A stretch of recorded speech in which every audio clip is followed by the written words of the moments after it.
Good morning, guys. Happy happy Sunday. Jeez, it was happy Monday. What a day yesterday. A great day today. I think when I try to figure out what the hell happened yesterday, I just keep getting stuck on this Giants Broncos game. Feel like my mouth was just wide open for an hour watching what the heck was happening in the fourth quarter down the stretch there. I'm going to start with that game and then recap everything else. And then I really want to talk about tonight's games because tonight's going to be a great night.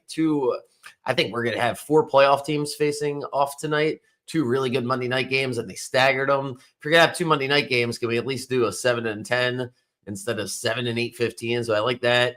And then we get what is just amazing. Game 7 in baseball are always, oh my God, every pitch. It just feels like the weight of the world is on every single pitch. So excited tonight for Blue Jays and Mariners. I have no opinion on the game, though, because I want the Mariners to win, but I got a bad feeling that the Mariners had their celebration on, what was it, Friday night when they came back and beat the Blue Jays, and then Toronto smashed them yesterday. We'll see what happens tonight. Let's just go through this Giants-Broncos game, and then I'll try to figure out everything that happened yesterday. But the Giants-Broncos is just a classic. I think the way I want to start, or what I want to start with, is you really don't find out about a person, especially a quarterback, until there's pressure. And you need a bunch of games that the other coaches need to get film. And then you really start to figure out a quarterback. And we're watching it right before our eyes this year, whether it's Baker or Sam Darnold or Daniel Jones. You can't give up on guys in their early and mid-20s. It's just like life. Things happen.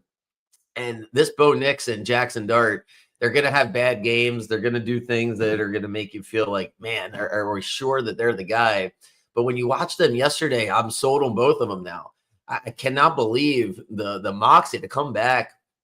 Starting with the Broncos, they're just getting absolutely crushed. I mean, they have no points. They scored 33 points in the fourth quarter yesterday.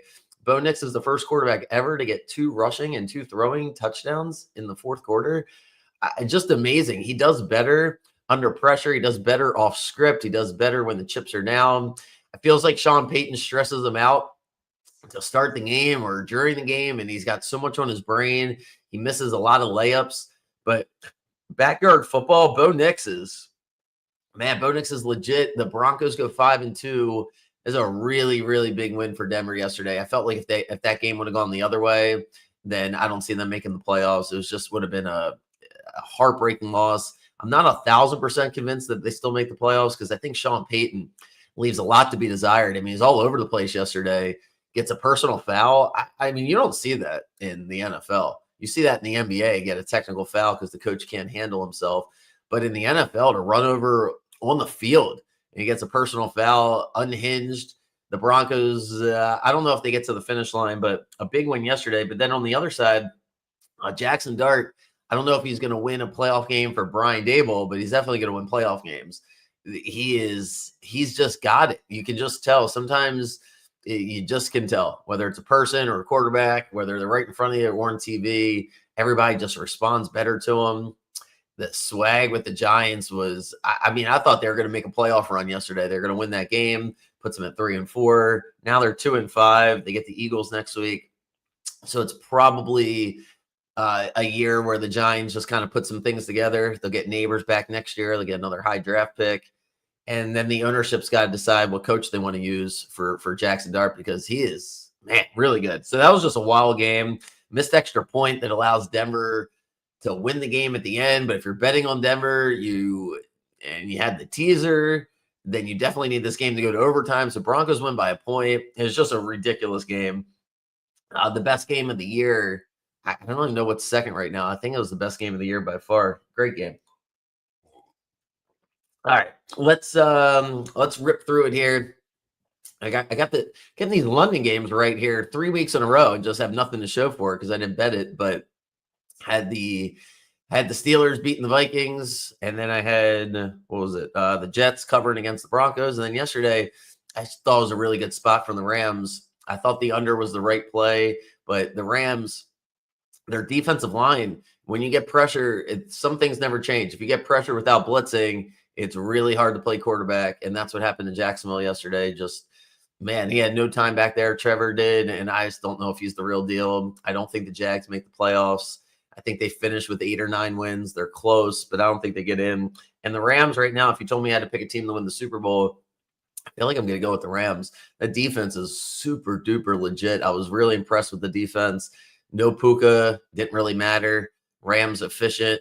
And they've lost the games that they've lost. They could have easily won. They lost to the Eagles at the buzzer on the blocked field goal, and then they lost to the Niners on that Thursday night game, which they fumbled on the goal line, and then they should have won that game. So Rams roll over Jacksonville. I feel like I know Jacksonville's just not that good of a team. They're going to win a couple games. They're going to play some exciting football. If they play backyard football, probably gets a little better. But on schedule, Trevor Lawrence is not great.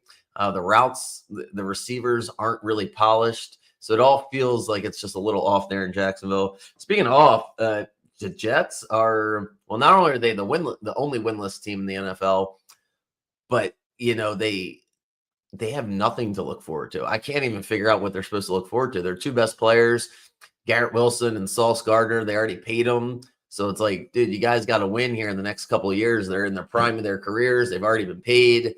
You have these young running backs that you want to be high on. And then the rest of the team is just terrible. You have no quarterback. Justin Fields is, thank God he got benched. He's got to go.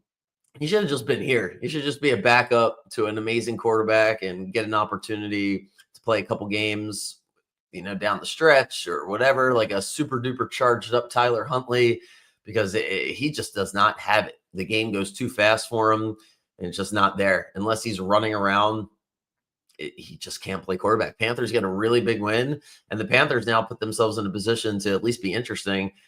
Good win for the Panthers. Nothing else to say about that.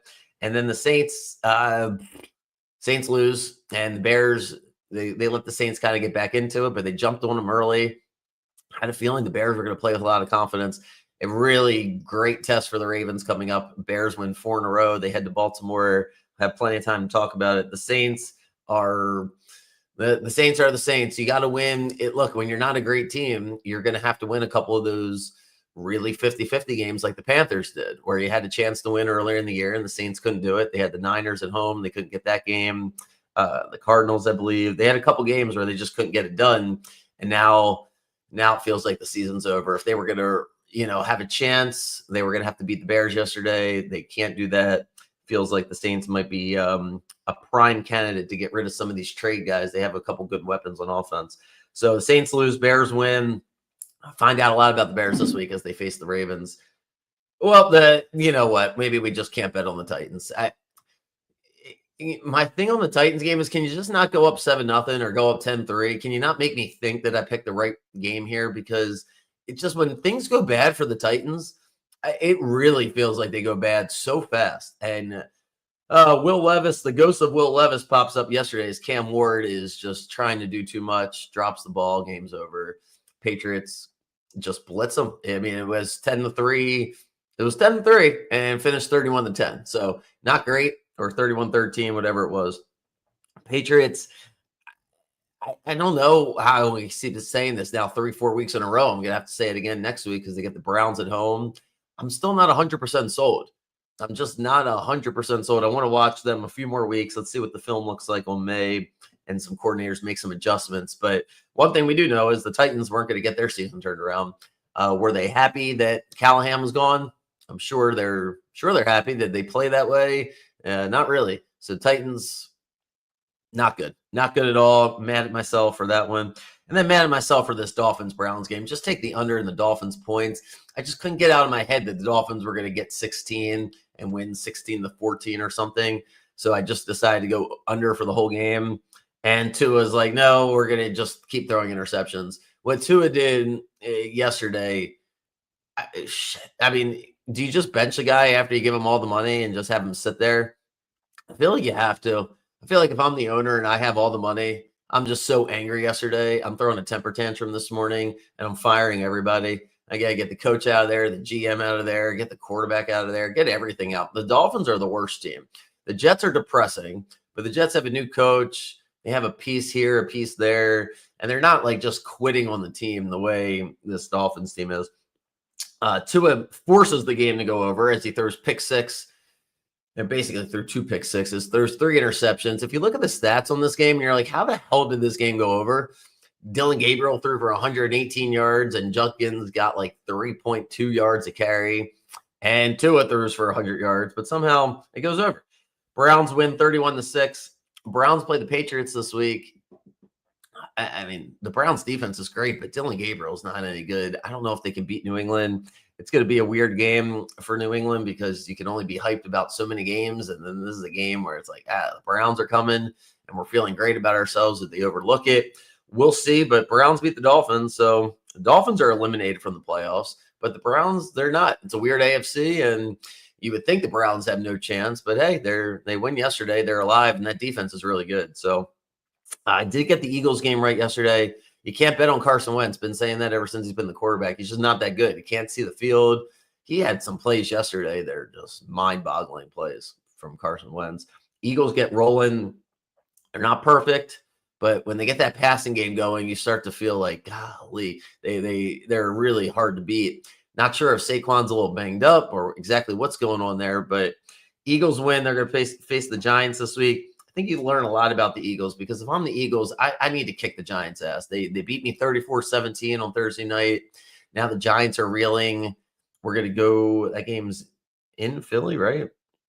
They should be able to stop the Giants next week and get themselves right. So, and they better because that division, the Cowboys are knocking on the door. We'll get to them in a second, but it's not just going to be an easy division for the Eagles. Great win for them yesterday. Vikings got to go back to McCarthy sooner rather than later. They face the Chargers to Thursday.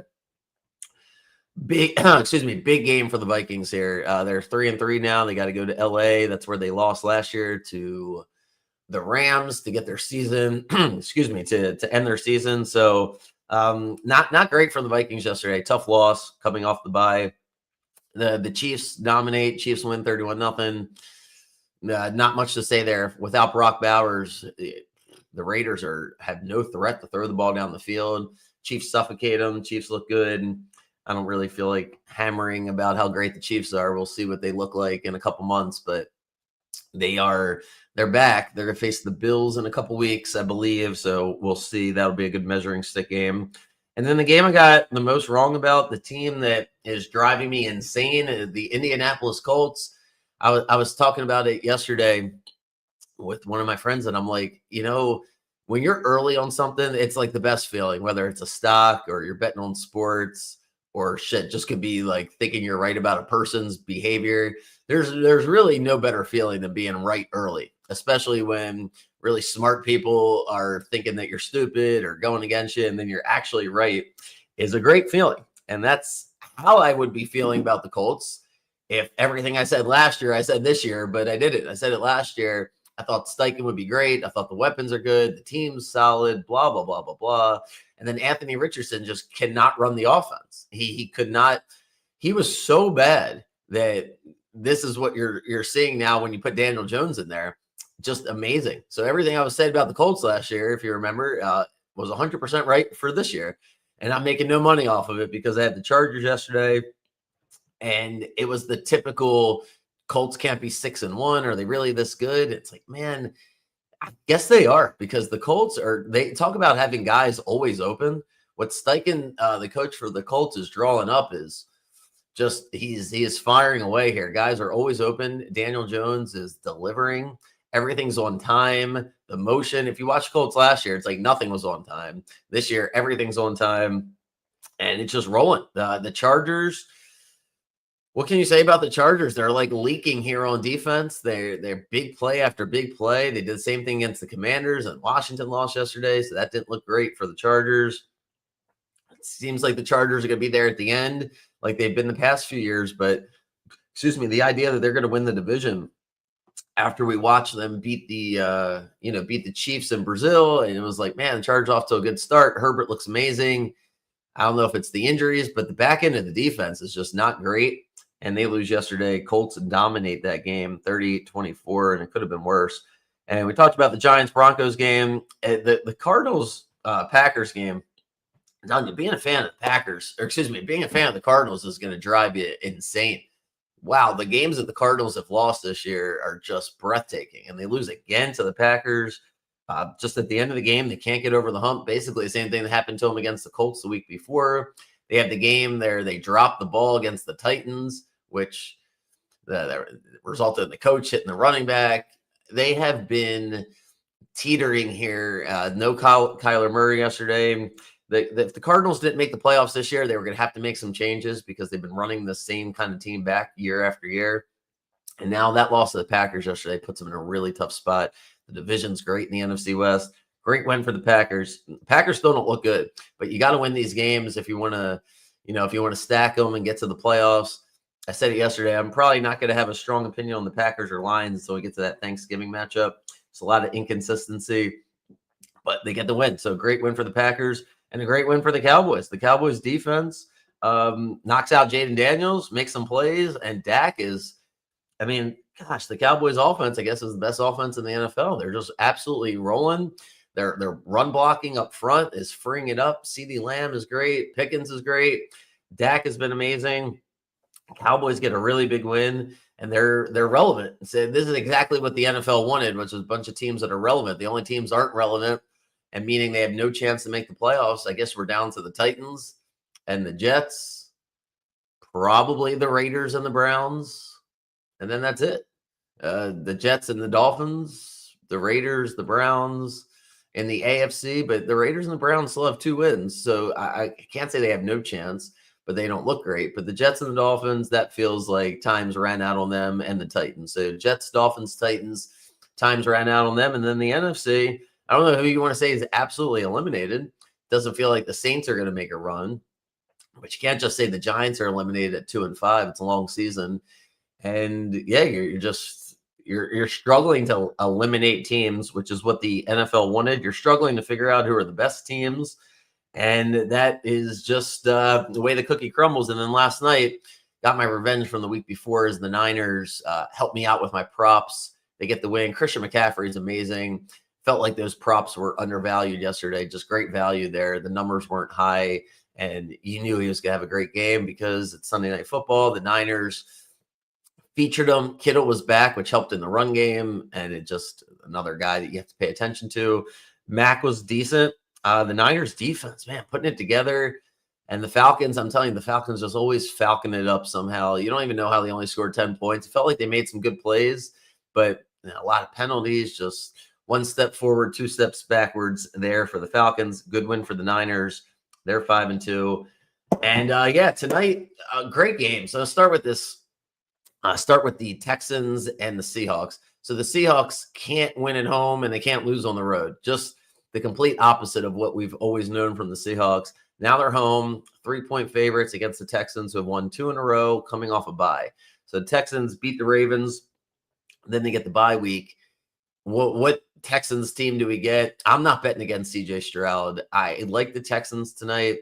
I want to dive into it a little bit more because I know Seattle is a little banged up on defense, which makes me feel good about it. And then I want to think about how Seattle's offense could potentially attack Tennessee's defense. But on the surface, my first thoughts on it is the Texans. Houston's going to be able to shut down Seattle. I think it's a good matchup for what the Texans want to do well on defense. They got really good corners, and I believe that the Seattle offensive line needs to be able to get the push to run the ball and make Darnold have some short yard situations. I'm not sure you're going to be able to do that against the Texans. I like the Texans tonight. Find out if I love them by the end of the day. And then cannot wait for this Lions-Buccaneers game. It's just a wild game that it's starting. It's starting until 10 o'clock tonight, right? Let me double check. Or no, I'm sorry. Gee, I did that backwards. Of course they're not starting at 10. The Seattle game's at 10 o'clock. Oh, boy. Okay, here we go, Ryan. Back to reality here. Seattle game's at 10 o'clock. Excuse me, because the game's in Seattle, obviously. Duh. So, like the Texans, the first game is the Bucs-Lions. Why are the Lions favored by 6? Because the Lions at home are a different animal. And if the Lions get the lead on you, can Tampa come back? They haven't really had to, play from behind. They usually get the running game going, and then it's like tight games. Baker's been so good. Do you really want to bet against Baker again, especially on national TV? Looks like Evans and Ibuka are going to play. Definitely Evans and Ibuka is a game time decision. Lions are banged up, but it's probably going to be a stay away. I'll see if there's some props I like because I have a feeling that if I'm Tampa, I'm just coming out throwing this ball. Fuck it. Like, let's spread them out. Brian Branch isn't playing. The Lions secondary is going to be their weaker spot. So I might lean towards some over props there for the Bucks. But I do think the game could get out of hand if the Lions get up on them early. It's a dome environment. And the Lions, they're going to be hyped. So there's better things to bet on than against the Lions on Monday Night Football. And that's how I feel about that one, especially when they're home. And then we got the Blue Jays and the Mariners tonight as well. So, all right, wanted to rip through that, do a recap. Hope you guys have a great day and a good week. Good luck on whatever you're betting. And we'll see if Lamar's going to be back at practice. I know everybody's penciled that in. I'll believe it when I see it. We'll find out here, I guess, in a couple of days. So I'll see you guys on Thursday. Have a good day. And yeah, good luck on whatever you're betting on tonight.